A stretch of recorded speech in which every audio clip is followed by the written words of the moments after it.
Musical Talk, the UK's independent musical theatre podcast.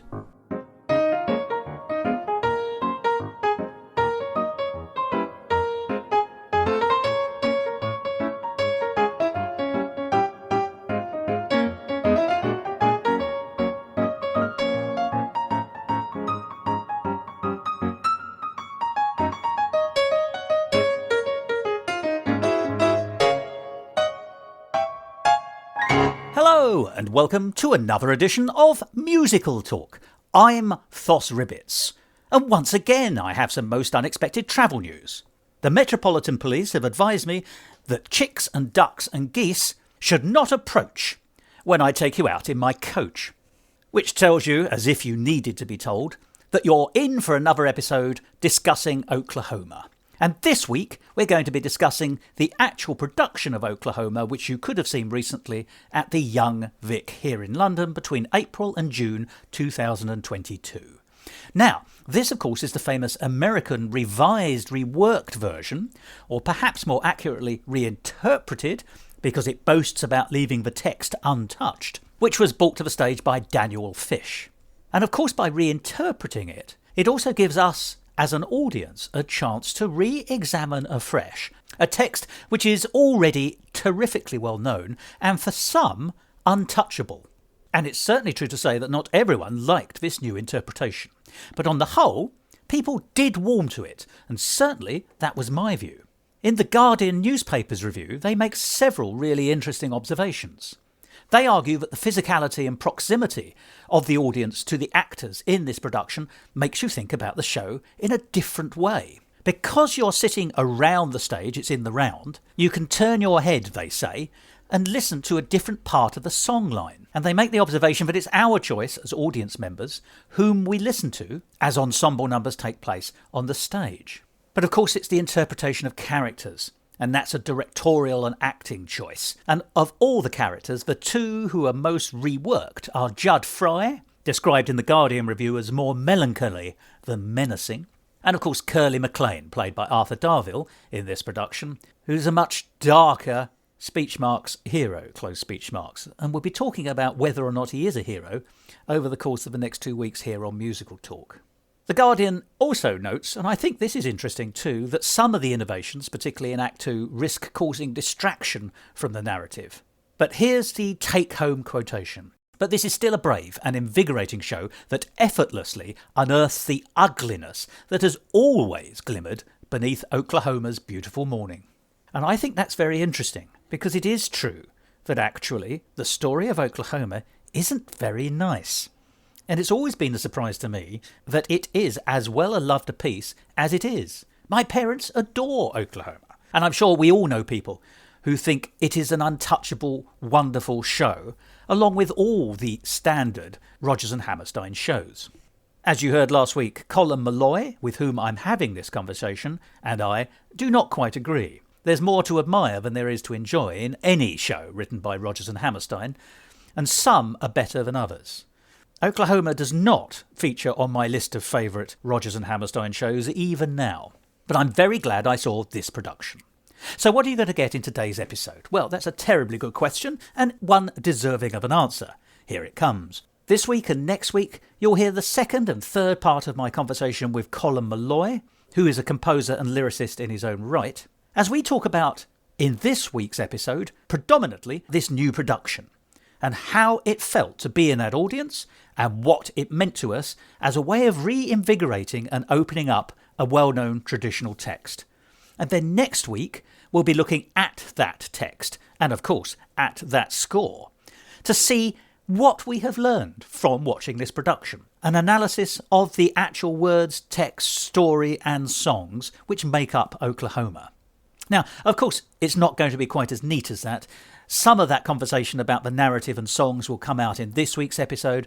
Some of the conversation about how the production was operating, giving us the insights that we need to talk about the book and lyrics, will come out in next week's episode. So it's not delineated, but essentially that's what you're getting. Next week it will be a discussion on the cogs and the working of Oklahoma as a piece, and this week much more about how this stunning London production really opened our eyes, and it has to be said, our ears, to what Oklahoma maybe actually always was.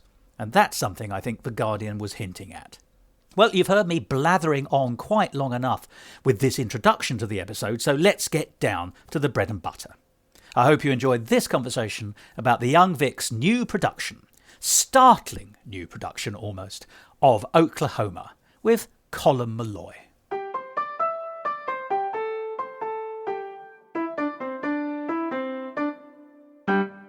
Musical Talk, the UK's independent musical theatre podcast.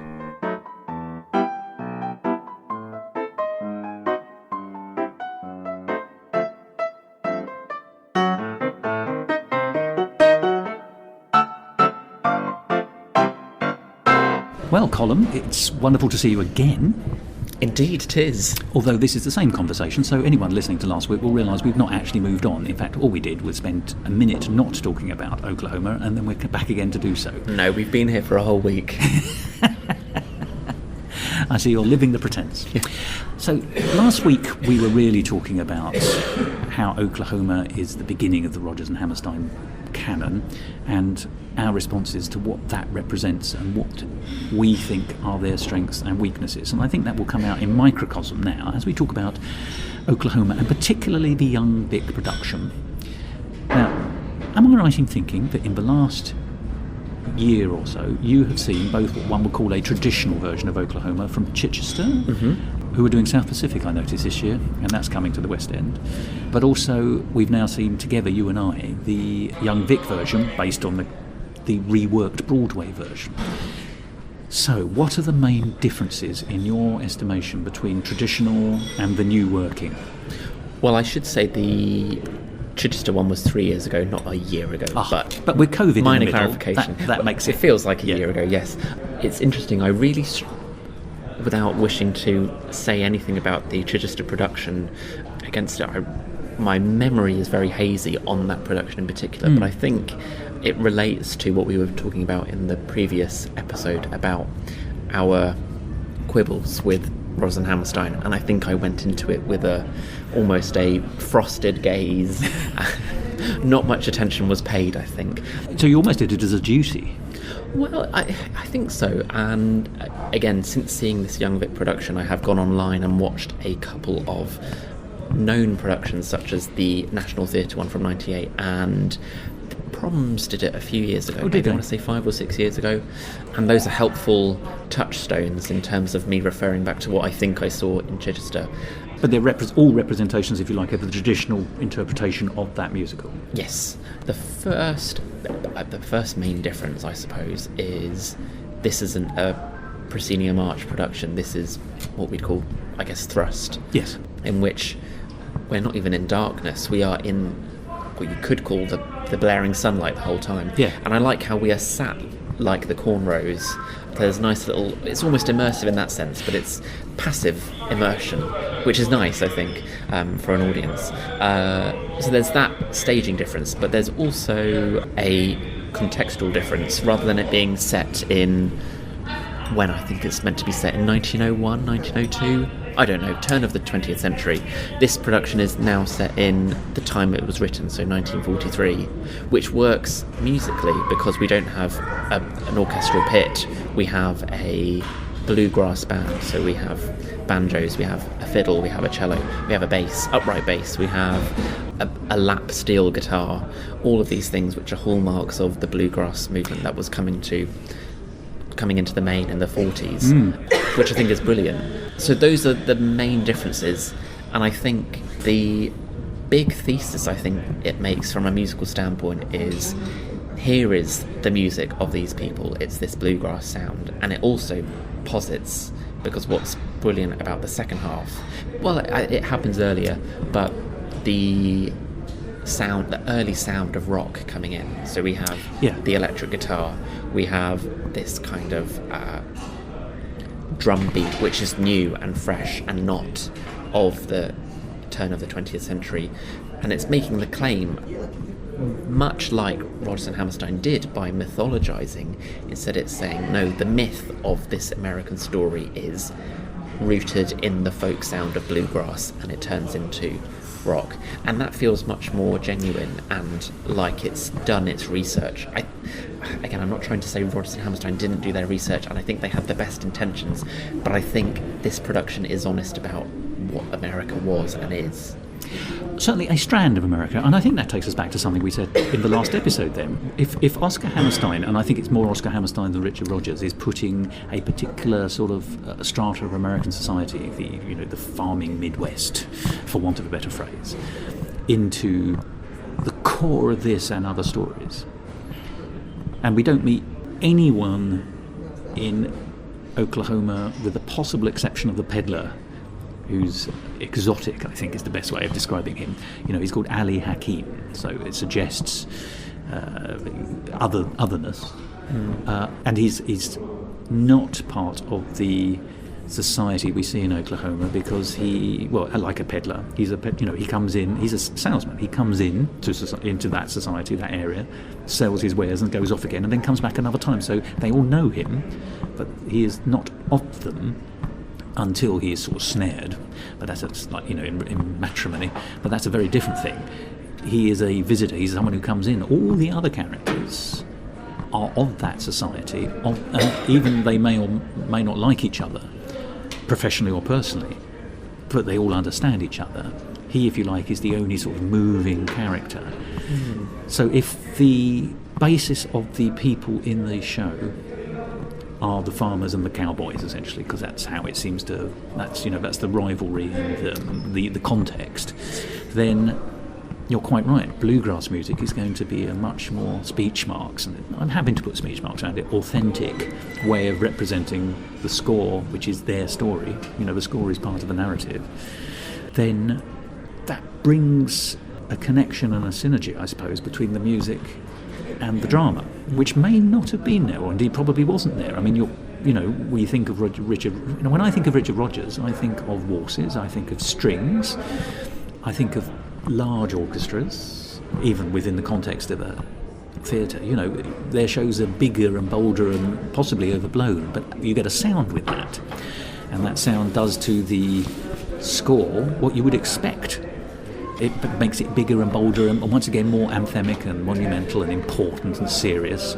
All those things, it makes it sub-operatic, as we were talking again last week, in a way that Fred Astaire tapping around the stage with his sister Adele to a song called Swiss Miss at the end of Lady Be Good is not going to do. You don't want big sound for that. You want small sound that works with the rhythms. So yes, I think speech marks the authenticity of the bluegrass proto-rock interpretation of the score, which is unchanged. The score is still it's just the... It is just the instrumentation. It's the instrumentation and the arrangements, isn't it? Yes. And I think there are other examples within classical music that try to do a similar thing. I mean, it's meant to be this Appalachian sound, and we have people like Copeland doing Appalachian Spring in 1944, is my guess. And I could be biased, but I'm tempted to wager that there is a closer link to the bluegrass sound in Appalachian Spring than there is in the original orchestration of Oklahoma. Defo. And I don't know whether it's in the search for new sonorities with Copeland, whereas with Rodgers it's more harking back to a European sound, as I've said before, could be wrong. But also people like Ruth Crawford Seeger, who was a modernist composer in the early 20th century. She then, in the late 40s, early 50s, started collecting folk music, and it's actually really thanks to her that, I don't want to say it's thanks to her, but she really did play a really important part in the advancement of folk music in America being codified and written down. And then we get people like her daughter Peggy Seeger and her son Pete Seeger, who carry on that tradition. Well, I've heard of him. So really there are people who were trying to carve a path and make a canon, and I use that in speech marks because I am against canon in that sense of saying this is what this is the moral standard we should be holding everything to, but it does exist. And I think Oklahoma actually is a very, very odd kind of cousin in all of that. Because it's going to be difficult for us at one level. We're talking about the piece as a piece, yes, but we're also talking about this production. But we've got onto the score and we've got onto the arrangements. And funny enough, I was talking last summer to someone who was putting on an anthology of Rodgers and Hammerstein songs at the Edinburgh Festival, not the Fringe, the Festival. Oh, really? Yeah, and we had the conversation about, do Rodgers and Hammerstein songs, it's this question about Sondheim actually, do Sondheim songs sound different if you're not using a Jonathan Tunick or Jonathan Tunick style orchestration? What if the Salvation Army were playing it in a brass band? How would it come across? Same with Rodgers and Hammerstein. They're not associated with an orchestrator in the same way, but there is a sound that I think we connect with them. And we had this conversation about, can you detach the songs from their contextual harness and make them work independently, which has always been one of the claims that has been made both by Rodgers and Hammerstein, that they're integral, therefore harder to take out, but also by what we would call the jazz singers, who say, well, we don't sing Rodgers and Hammerstein numbers very much because they don't work in the same way that Rodgers and Hart numbers do, for example, to touch on some of the points we've already made. So I think it's interesting that she said that they had been able to make the songs feel very different by orchestrating them in a different way. So, and here we have that writ large, dramatically, for the drama in this Oklahoma. So you've seen both. Am I right in thinking that you think this arrangement, this way of doing it, is better? Hands down, absolutely. Hands down or ho down? And there's something, by virtue of it being immersive and by virtue of the band being in our line of sight and being there with us, that makes it feel, I don't want to say it makes it feel, I feel like I'm blind saying authentic and real, but it heightens the drama in a way I haven't felt before with any Rodgers and Hammerstein production or with Oklahoma. I was going to ask, what was the orchestration for this concert of? Oh, I don't know. I didn't go. It? No. It was in Edinburgh, and I wasn't able to get to Edinburgh last year. So, from my point of view, and obviously I don't have the musical lexicon in quite the same way you do, but I also really appreciated the smallness of the orchestra, but the power that was able to give, was band, I suppose, in real terms. There's only 8 of them. The orchestration and the instrumentation really gave it a very different feel, because I know the score of Oklahoma, as I say, to about 80% because of the songs which have escaped into the public. Ironically, after what we've just said about how the songs are supposed to be so integrated into the plot that they're very difficult to prize out, it turns out that actually quite a lot of them have escaped, and they will turn up on a Doris Day album or a Frank Sinatra album or a Tony Bennett album here, there and everywhere. Some more than others, and some were new to me because not having seen the show before, they hadn't been covered, and that might be worth talking about in a minute. But in terms of the success of the sound, I thought it worked. It just worked with. There is a problem sometimes, isn't there, in a show, which is that an orchestra can be in a pit or it can be on a platform, and it supports the lyrics and drives the drama forward, but it can be a bit distant. This didn't feel distant. You sort of got the impression that these people were the kind of people who were working in the fields with the farmers in the story. They were dressed as such, they didn't come on in black clothing, did they? They were all wearing cod cowboy outfits, by which I mean double denim. We commented on this. And I don't think that's gimmicky, though. I think it does help, don't you? Oh, yes, absolutely. I mean, it sets them on the stage. It makes them actor musicians, even though they weren't doing acting, if that makes sense, but they were there on the stage and therefore creating the ambience and the atmosphere.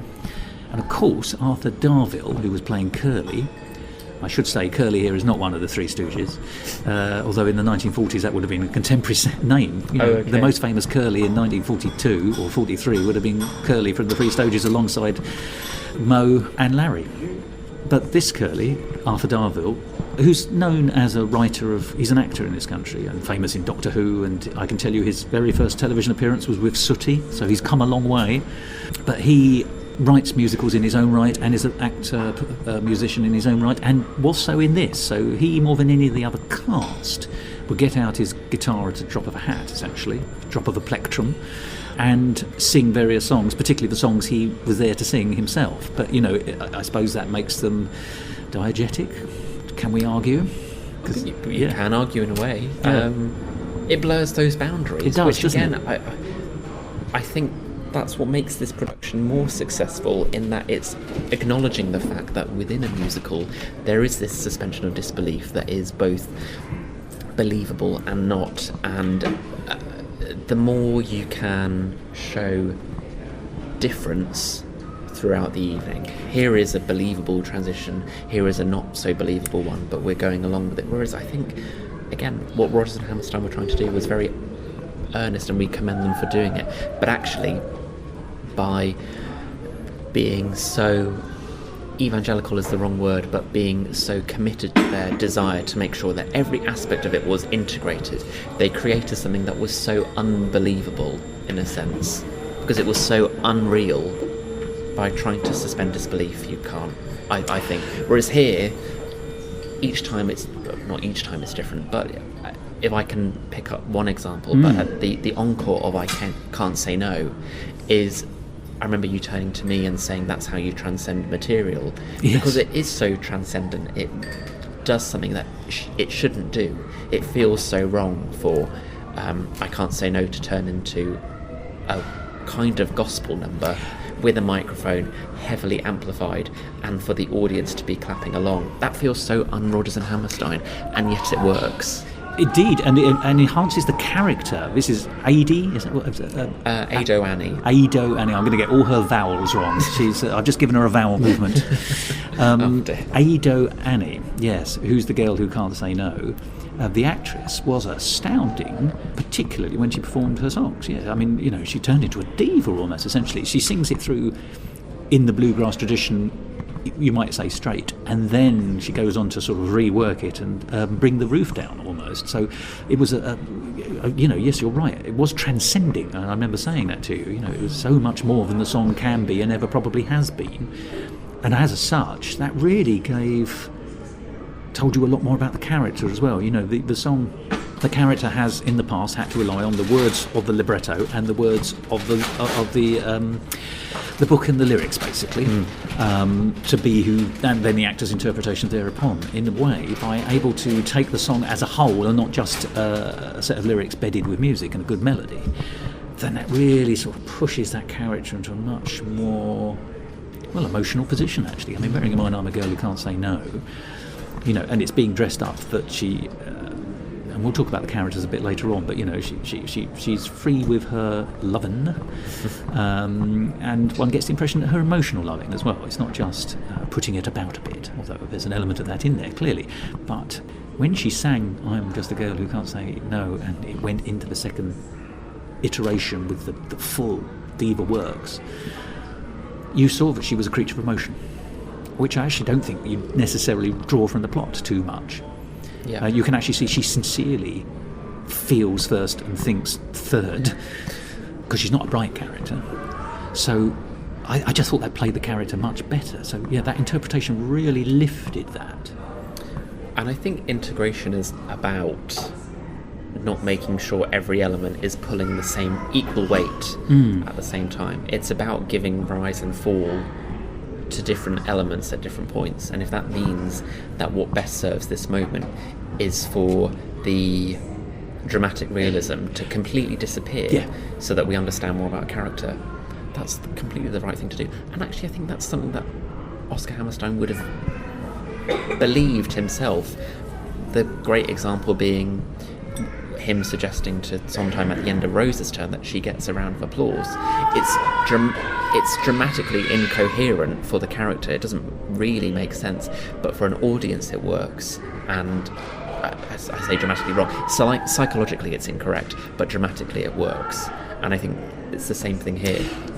It's interesting, isn't it? Because I think we may have had this conversation either on or off the record, but Oscar Hammerstein, it could be argued, is a better dramaturg than he is a writer, by which I mean of books. It's noticeable, is it not, that the shows that never get revived from the Rodgers and Hammerstein canon are usually the ones where he has written the book as well as the lyrics. Whereas actually, it turns out that when it comes to adapting other people, that he has got his finger at least on the pulse to a degree. So I agree with you, I think, there, yes, absolutely. There are problems with the book, which I'm desperate to discuss in a minute, but I want to stay with this production first. Sure. So the other big interpretive difference, I think, and you can tell me if I'm wrong here, is that Curly is not a nice man in the production we saw here. And indeed, I think you said it's been described that this is the first production where Curly is the villain, or at least a villain. Yes, and there has been increased interest, particularly online, and I've seen a couple of video essays that maybe predate this production in London, but I don't think predate the Broadway revival of 3 or 4 years ago. Where the concept seemed to take root.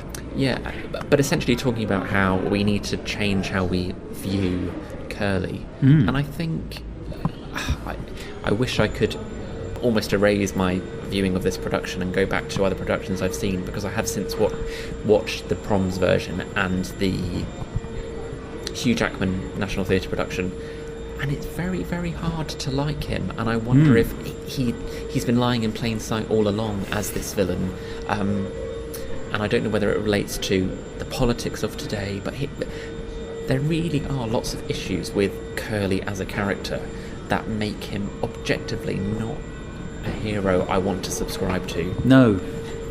He's not a person for whom you feel sympathy. Certainly in the version we saw, he's right, he's crossed the line, in my opinion. But not unwatchable. I almost think in the other productions that I have seen, it's almost too good to be true that we should be following this guy and getting behind him, whereas this one, I think, is much more upfront about the fact that here is the main character that isn't honest. Again, which is a lot like a lot of sometimes things.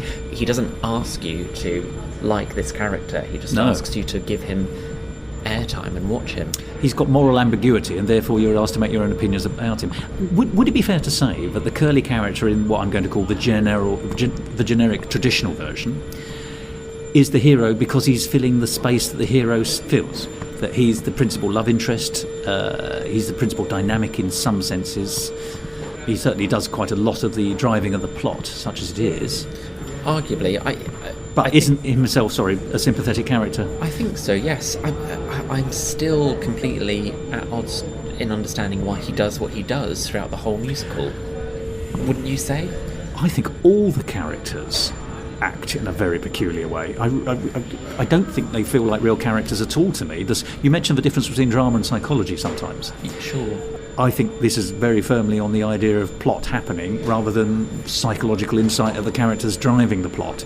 I don't think it's a character-driven piece at all. Again, isn't that ironic for the first fully integrated musical? That's what drives me bananas about this sometimes. They act with such malice continuously, and they're so snide, and they do things that I don't think... Again, is this meant to be a cautionary tale? Are we meant to be watching these people and go, don't do this, don't take the wrong person to the party because you want to spite the person you really love, or don't cover up as a community someone getting killed? Are these things we need to watch to be taught right from wrong? I don't... Yeah, there's also no consequence to these. No. So it doesn't even work as a morality tale, I think. Well, that's fine. I mean, right, in a minute, once we've got to talk character soon, and I still want to stick with this production before we do, but, there is a question about who has any kind of a journey in Oklahoma. I'm going to park that question and ask you to answer it later. Okay. So, we're still with this production, which we should say we really liked as a production. Yes. Because we got a lot out of it. So, this isn't us saying, no, we didn't like it at all. We're actually saying... Quite the opposite. Yeah, we really did like it. And actually, it was beautiful to see someone taking an established, almost revered, holy text, scripture, and then reworking it and rethinking it. Not excessively, but just within the limits of what the text allows. There's nothing... I think some people would call it excessive. There have been the diverse range of opinions in all of this production in particular have been from this is the Oklahoma that we need to see to this is not what should be done with Oklahoma. How dare you destroy this text, as it were. Well, we noticed, didn't we, that actually on the day we went there was, I have to say, a slightly elderly couple who did not return for Act 2. And there was a sense that there were a few stony faces amongst the audience, but we were not amongst that number. Again, odd given that really the text and the score are intact. Nothing has been removed. Nothing has been changed. Well, there is one thing that's been changed, though, isn't there? And I want to ask you this, because I've not seen the original traditional version. The ending, the wedding. So we're going to talk spoilers here. So if you haven't, like me, seen Oklahoma since the early 40s, and you're still hoping to do so, then you might want to turn off for a minute or two. That production's still running somewhere. Yeah, probably. But here's the point. In the version we saw, and once again, I don't understand why the characters I want to talk with you once again about why the characters do what they do, but let's just talk about what actually happens first. At the wedding between Curly and Laurie, we get Jud Fry turns up unexpectedly. Yep. He presents Curly with a gun.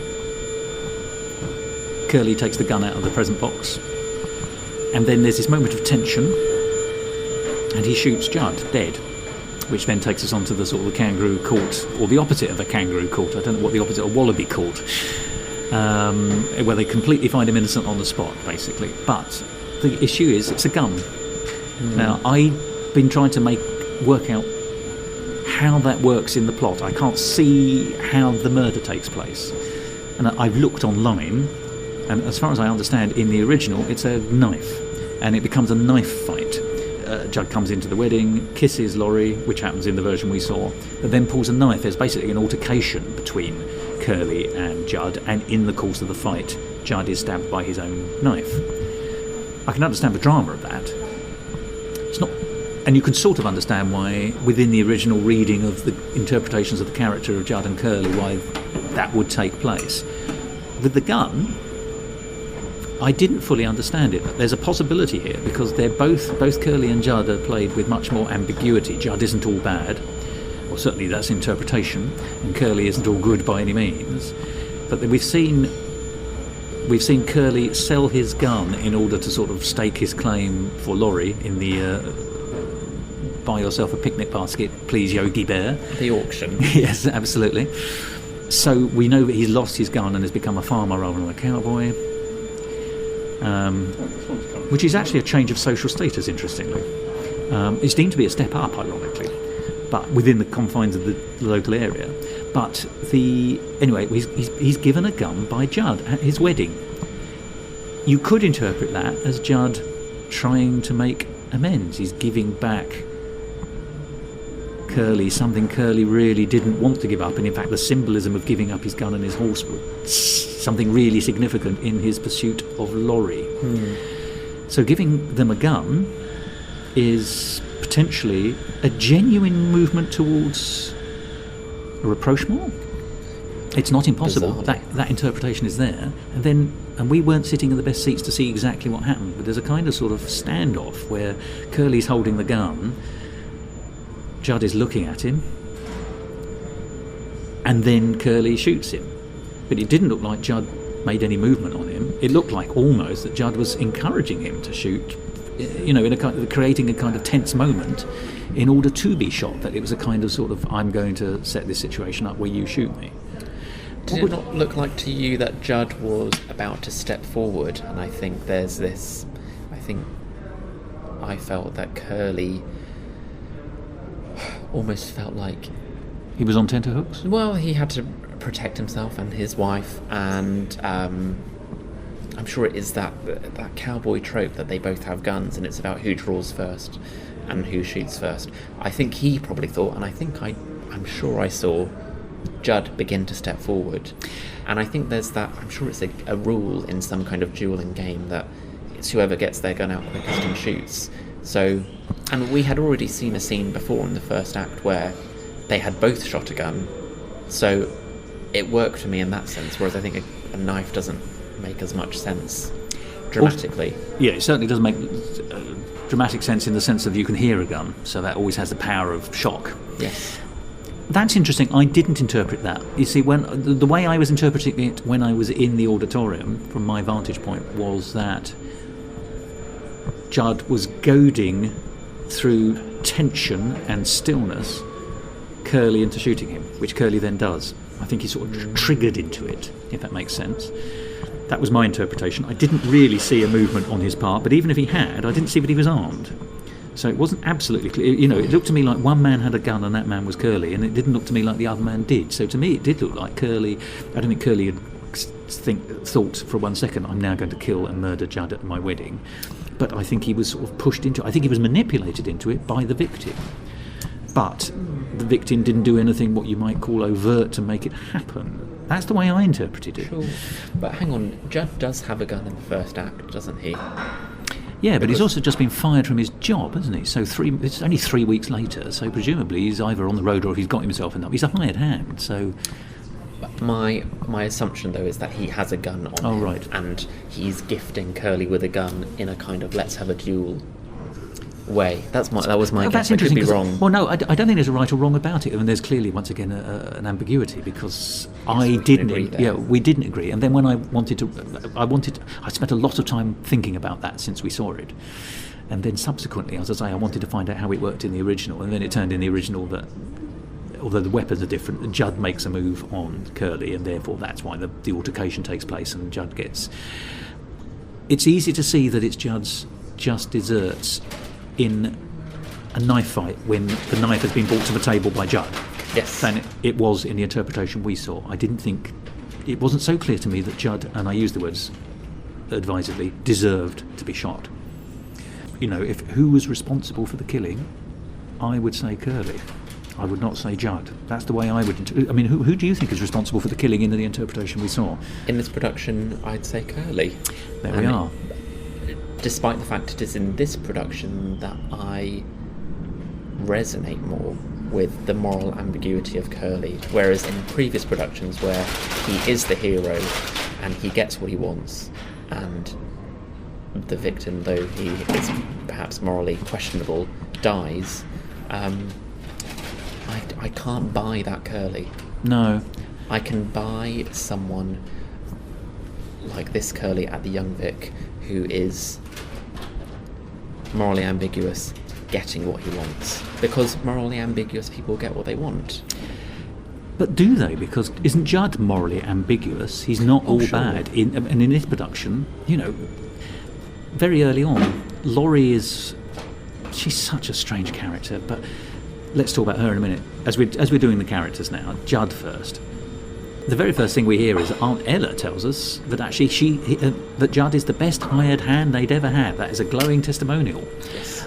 And then the second thing we hear is that Laurie, who's very passive indeed, is frightened by Jud to a degree, but in a kind of sort of slightly wet way. She thinks that he's wandering around outside her house and room, and so she locks the door against him. But we never get it absolutely certain that he is doing that. It's a kind of, you know, is it will-o'-the-wisp? Is it she just built him up into some kind of bogeyman? And of course, against which it has to be balanced that she actually says, yes, I will go to the ball, or the party, or the dance with Jud, and not Curly. Now, the argument being, and certainly in the original version, she's doing that to spite Curly, with whom she obviously does have a connection. But if she was really frightened by Jud, she wouldn't do that. She could go with anyone. She could go with one of the girls. You know, she doesn't have to turn up with a bloke. So Jud, we're told two things about Jud. He then does do something which is genuinely bad. You know, he talks about, I want to buy this thing that it's what kind of a gadget. It's basically a telescope with a knife in it. Thank you, a little wonder, which basically kills a man by putting a knife into them, doesn't it? Yep. It's kind of sort of kaleidoscope or telescope that's got a built-in knife that stabs the user, and is a nasty piece of work.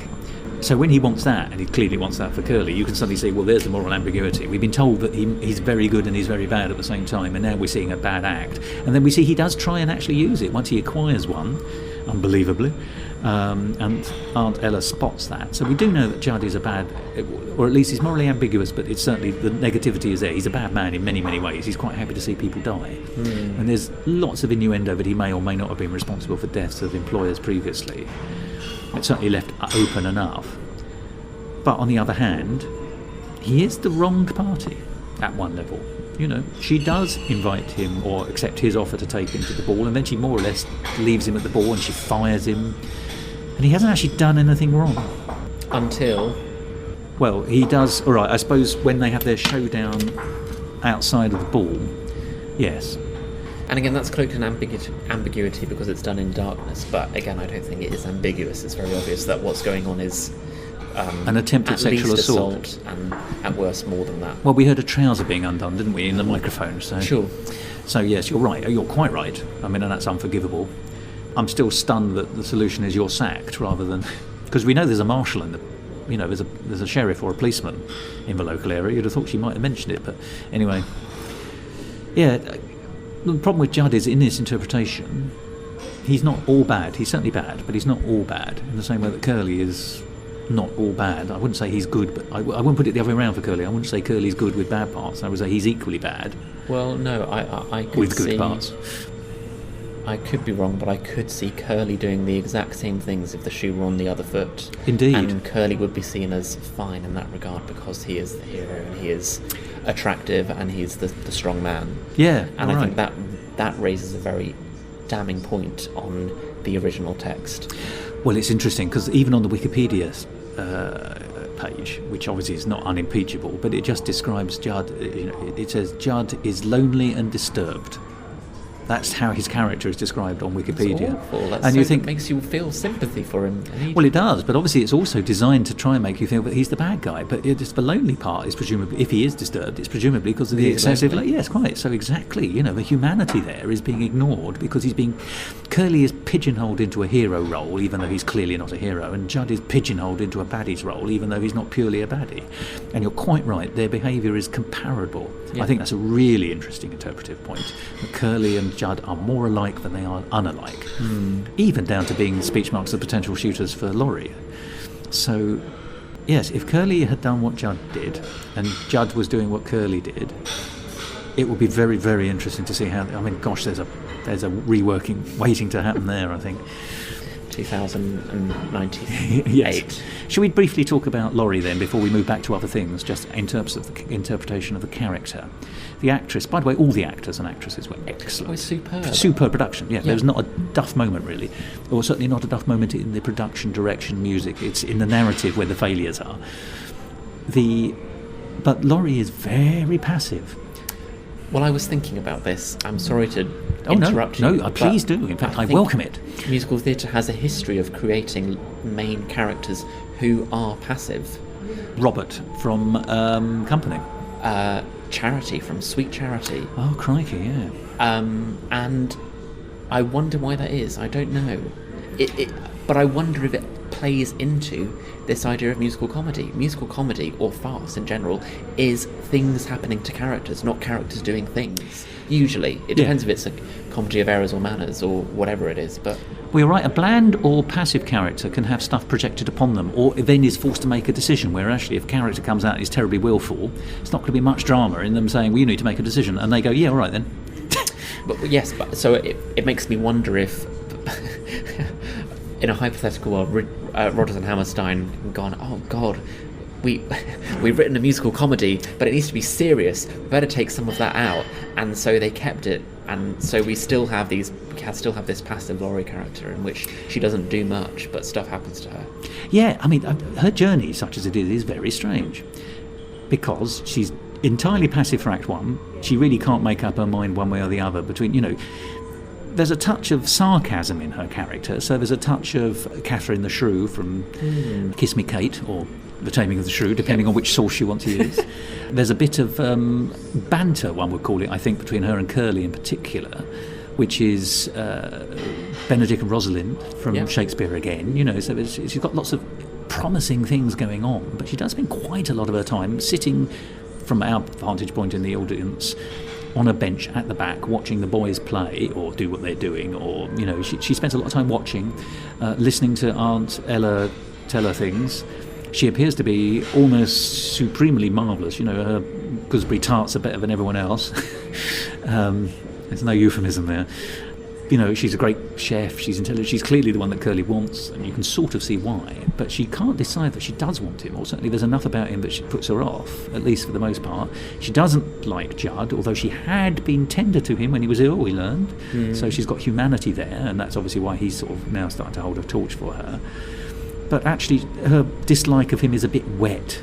She imagines this, we still don't know if it's true or not, but he sort of wanders around at night looking to see if she's there's a whole bunch of bits and pieces going on there, and then in the end she comes to her conclusion by getting high on laudanum, and therefore provoking an Act 2 opening ballet, which I believe was the end of Act 1 in the traditional versions. It's the way it ends Act 1, but presumably if you want people to come back after a ballet in a musical, you don't put it at the end of Act 1. So I can't stand ballet amazing music. I'm just about getting my way through Richard Rodgers' Slaughter on 10th Avenue from On Your Toes, but I think almost all the other examples are terrible. And don't shout West Side Story. I'm not talking to you, Colm, I'm talking to anyone listening.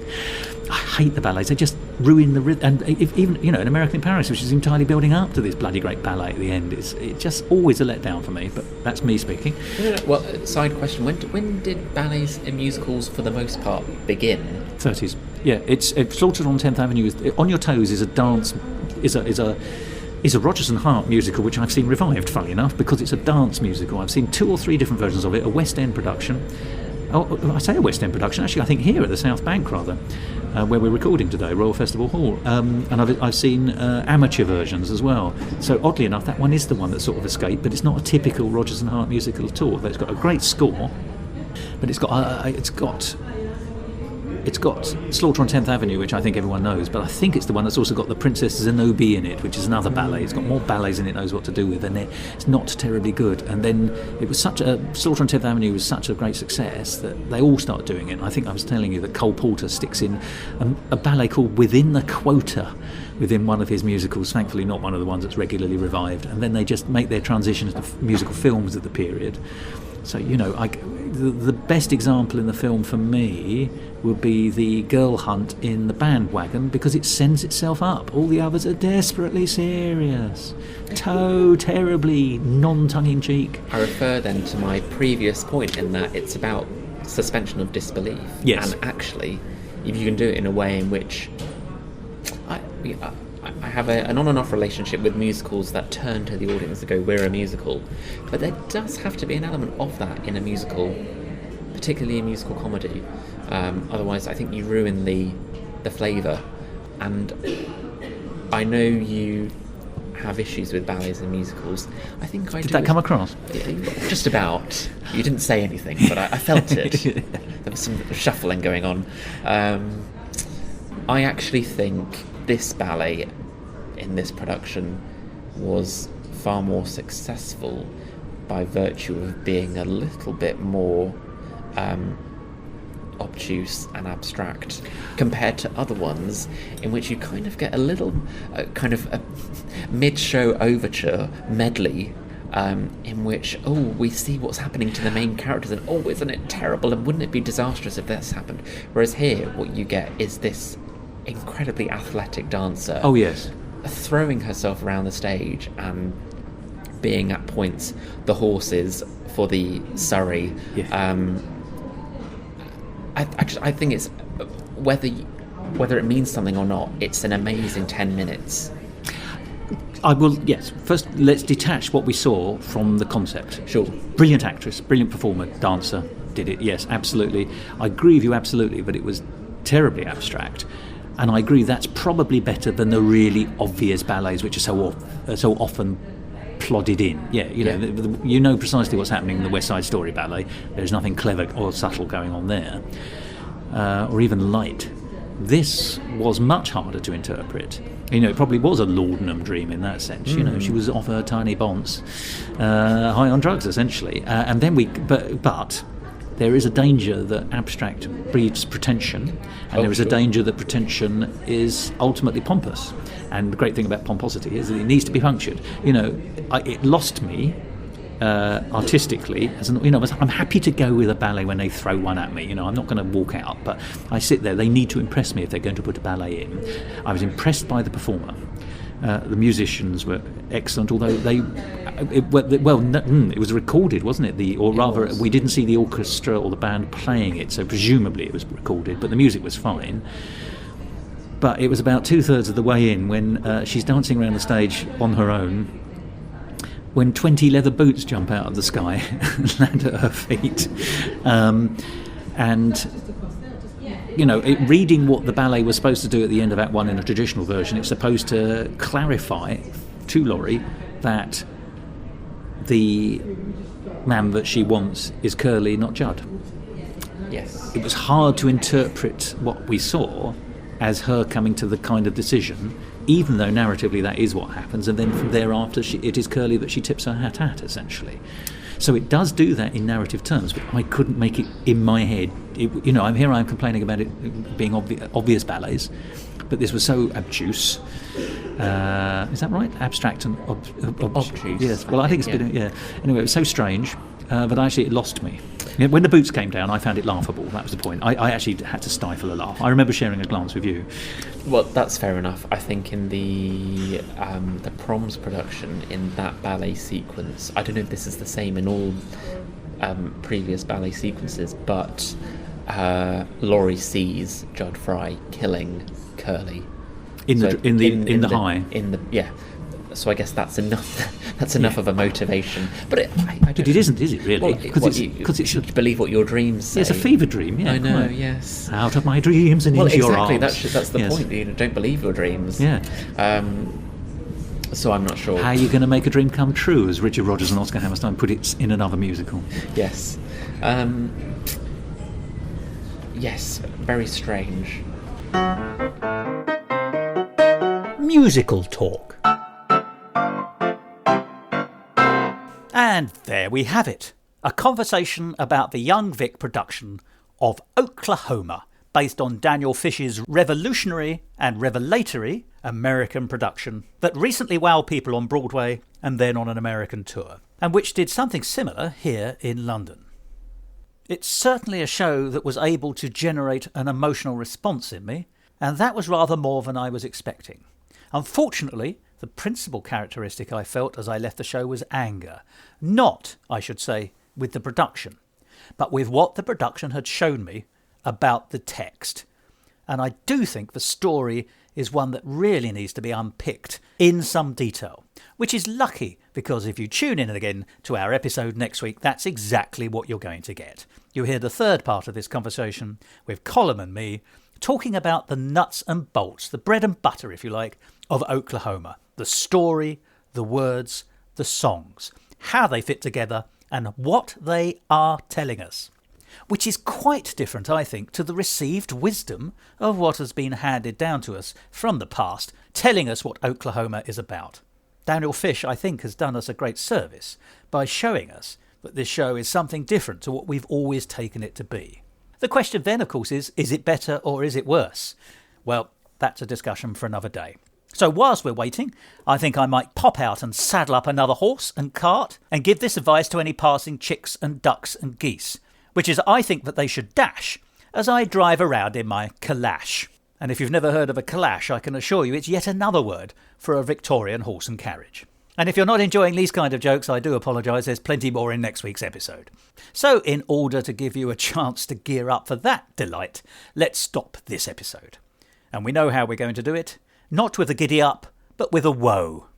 I'm sure you're already full of woe after having to listen to me for so long. So let's bring it all to an end with the other word. Goodbye.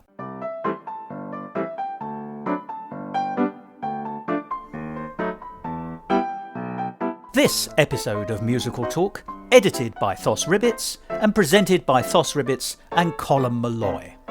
Copyright Musical Talk 2022.